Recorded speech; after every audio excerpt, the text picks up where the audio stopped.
Ketegangan di kawasan Timur Tengah belum mereda, menyusul keputusan Iran membatasi akses di Selat Hormuz, salah satu jalur perdagangan minyak terpenting dunia. Iran menyatakan pasukannya mempertahankan kendali yang cerdas dan kuat atas Selat Hormuz. Menurut juru bicara Khatam Al-Anbiya Iran, militer Iran telah melancarkan operasi rudal dan drone yang berkelanjutan serta memegang inisiatif di Teluk Persia. رزمندگان جانبرکف ما در نیروی دریایی و هوافضای سپاه ضمن کنترل هوشمندانه و قدرتمندانه تنگه هرمز و در دست داشتن ابتکار عمل در خلیج فارس هجوم به مواضع دشمن در منطقه را به فضل الهی با قدرت ادامه خواهند. Saat ini, Kementerian Luar Negeri bersama Pertamina International Shipping mulai membahas teknis 2 kapal tanker Pertamina yang masih tertahan di Selat Hormuz. Kementerian Luar Negeri menyebut pemerintah Iran memberi sinyal positif untuk perlintasan 2 kapal Pertamina. Pemerintah pun memastikan akan menyiapkan kebutuhan teknis agar kapalnya bisa segera melintasi Selat Hormuz.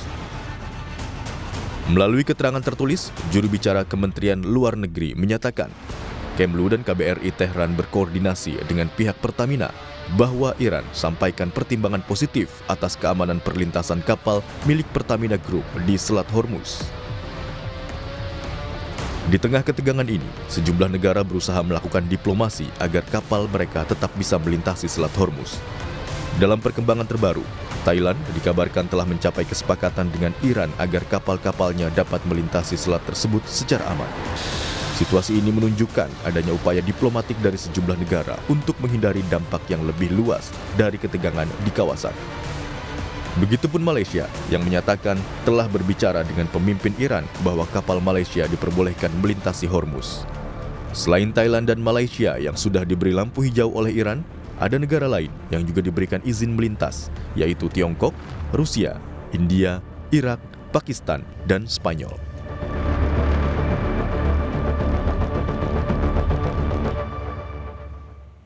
Anda masih menyaksikan Breaking News Kompas TV, Saudara. Kali ini bersama saya, Niputu Trisnanda.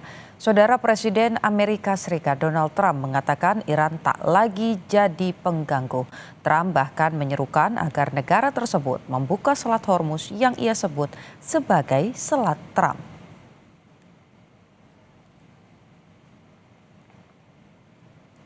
Hal ini tercetus dalam pidatonya pada Forum Future Investment Initiative di Miami, Florida pada Jumat waktu setempat.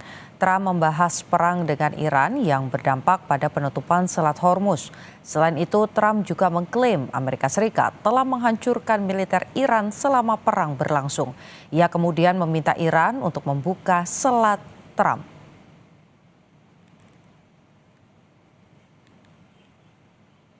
We're crushing Iran. Currently, as we speak, I just looked, we had another big day. We hit them.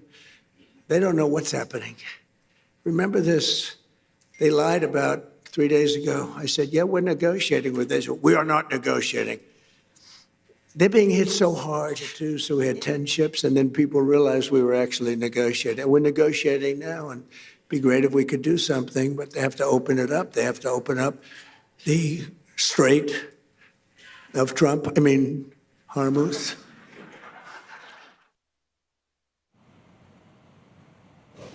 Sementara itu, Iran menyatakan pasukannya mempertahankan kendali yang cerdas dan kuat atas Selat Hormuz. Menurut juru bicara Khatam Al-Anbiya Iran, militer Iran telah melancarkan operasi rudal dan juga drone yang berkelanjutan, serta memegang inisiatif di Teluk Persia. Hal ini terjadi saat fasilitas nuklir Iran diserang pada Jumat waktu setempat beberapa jam setelah Israel mengancam akan meningkatkan dan memperluas serangannya terhadap Teheran.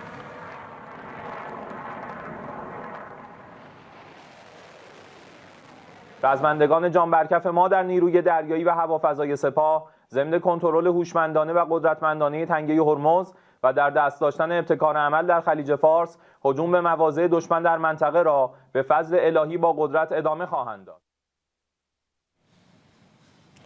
Untuk memperbincangkan upaya diplomasi Indonesia di tengah perang antara Iran, Amerika Serikat, terutama yang membawa dampak untuk kepentingan nasional, termasuk masih belum diizinkannya kapal-kapal Indonesia untuk melintasi Selat Hormuz oleh Iran, sudah bergabung melalui sambungan virtual dosen hubungan internasional Universitas Bina Nusantara Tia Mariatul Kiptiah.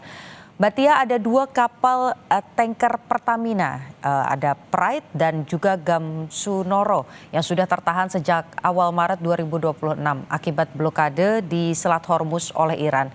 Dan per 28 Maret kemarin, Kementerian Luar Negeri ini juga sudah memberikan pernyataan bahwa sudah mendapatkan respon positif dari Iran. Menurut Mbak Tia, sejauh mana efektivitas dari diplomasi bilateral kita saat ini?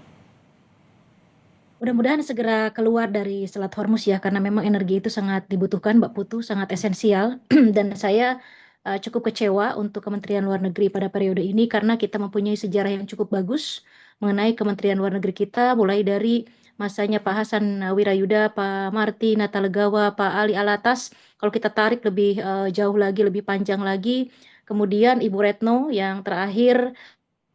Saya pikir ini agak sedikit mengecewakan.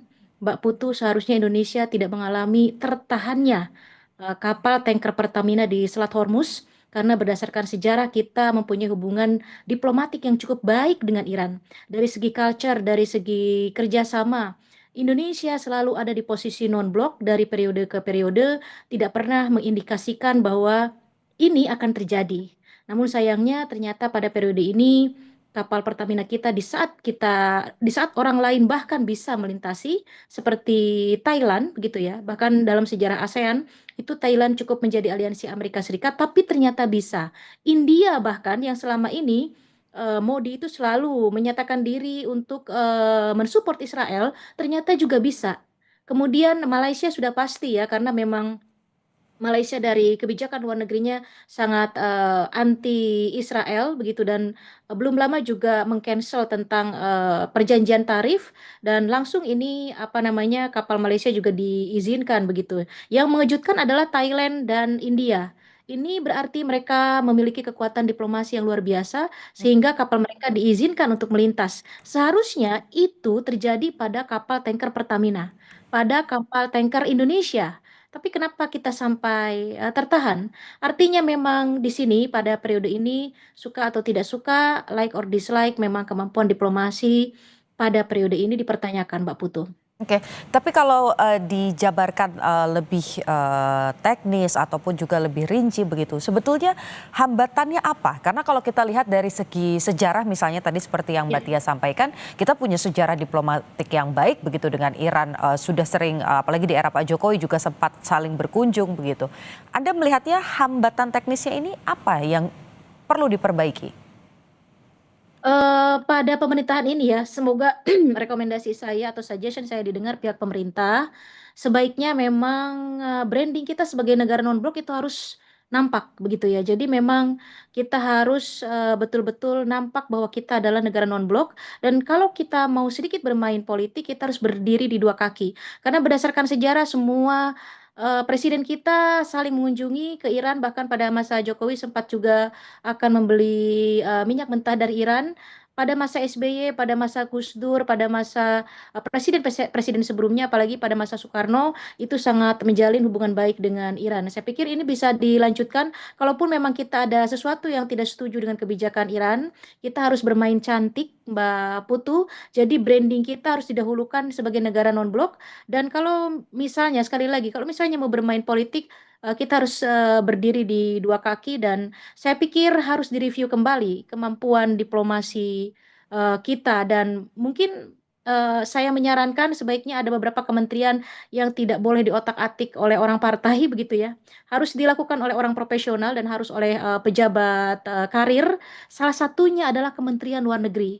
Itu kalau dipegang oleh orang partai, saya pikir kurang kondusif ya, karena memang tidak mudah memahami studi hubungan internasional. Itu memang harus dilakukan oleh orang profesional, Mbak Putu.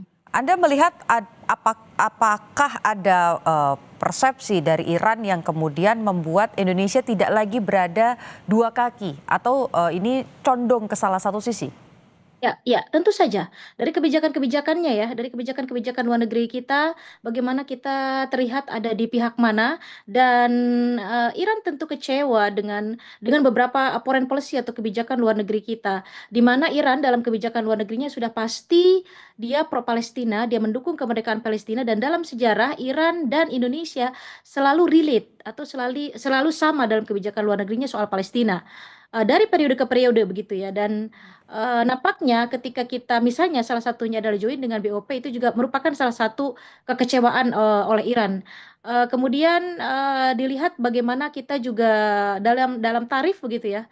Kita ada deal-deal itu kan tidak dipantau oleh hanya kita berdua antara Indonesia dan Amerika Serikat, tapi seluruh negara melihat, memantau bagaimana kita sign agreement dalam tarif dagang, dan bagaimana kita sangat terbuka, sangat welcome terhadap Amerika Serikat, dan mereka juga melihat bagaimana dan siapa kita, ada di sisi mana. Nah, ini yang harus direview kembali.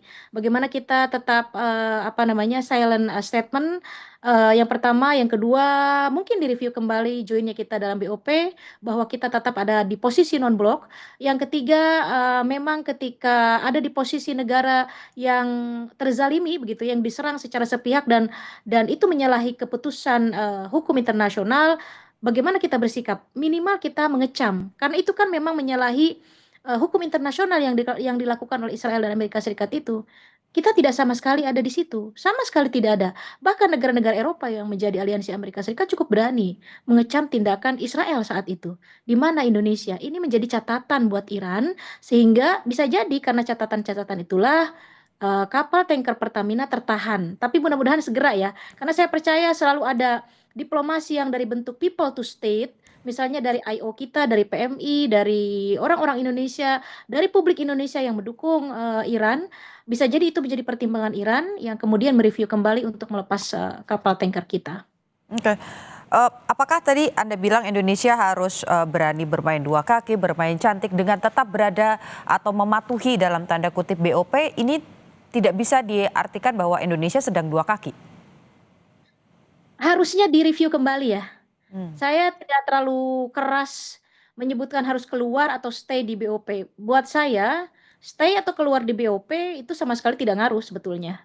Tidak membuat juga Palestina merdeka begitu, dan tidak membuat kepentingan nasional kita juga menjadi membaik begitu. Jadi, kenapa saya menyatakan harus mereview kembali? Karena memang ini efeknya, yaitu tadi salah satunya adalah kapal tanker kita ditahan oleh Iran. Karena dengan join dengan BOP, Iran melihat walaupun kita tidak, misalnya kita tidak pro terhadap Amerika Serikat, tapi Iran, dunia internasional melihat kita pro. Kita sudah tidak dianggap non blok lagi. Nah, disitulah apa namanya, Indonesia namanya dipertaruhkan di dunia internasional. Selama ini kita sangat-sangat konsisten bagaimana kita pro Palestina, bagaimana kita menjadikan isu Palestina itu sebagai prioritas, bagaimana kita selalu standing di samping negara-negara yang terzalimi, bagaimana kita pay attention terhadap humanity. Nah, ini dilihat oleh dunia internasional. Saat ini Indonesia menjadi ada pergeseran dalam foreign policy-nya. Nah, ini yang harus direview kembali begitu ya, Mbak Putu. Apakah memang kita harus apa namanya keluar, atau kita stay, atau bagaimana? Jadi memang branding kita sebagai non blok itu harus dikuatkan. Di sini nggak nampak Indonesia non bloknya, nggak nampak. Jadi lebih kepada sangat Amerika sekali. Ini harus direview, dan ini menjadi pemantik permusuhan kepada salah satu blok East misalnya ya. Kita tidak East harusnya, dan kita tidak West. Harusnya demikian. Dan permainan diplomasi kita harus cantik harusnya. Ya untungnya ya bergerak ya, itu people to state itu tadi, karena diplomasi people to state sebetulnya dalam perspektif hubungan internasional boleh-boleh saja. Misalnya tiba-tiba Pak JK bergerak begitu ya. Ya. Tiba-tiba PMI kita bergerak. Nah, itu people to state namanya dalam dalam ilmu diplomasi, dalam hubungan internasional begitu. Dan itu sah-sah saja dilakukan. Untungnya memang ada orang-orang yang bergerak itu tadi, sehingga kemungkinan itulah yang menyebabkan Iran mempertimbangkan untuk melepaskan kapal tanker Pertamina kita, Mbak Putri. Yang masih, oke. Nah, di media sosial terutama begitu ya, ini ada perbincangan, ada narasi bahwa Iran sakit hati karena Indonesia pernah juga menahan kapal dari atau kapal Iran MT Arman 114. Nah, apakah ini juga menjadi faktor pertimbangan Iran jadi kemudian menaruh Indonesia di barisan belakang untuk bisa lewat Selat Hormuz? Ditahan dulu Mbak Tia, nanti kita akan perbincangkan lagi usai jeda di Breaking News Kompas TV.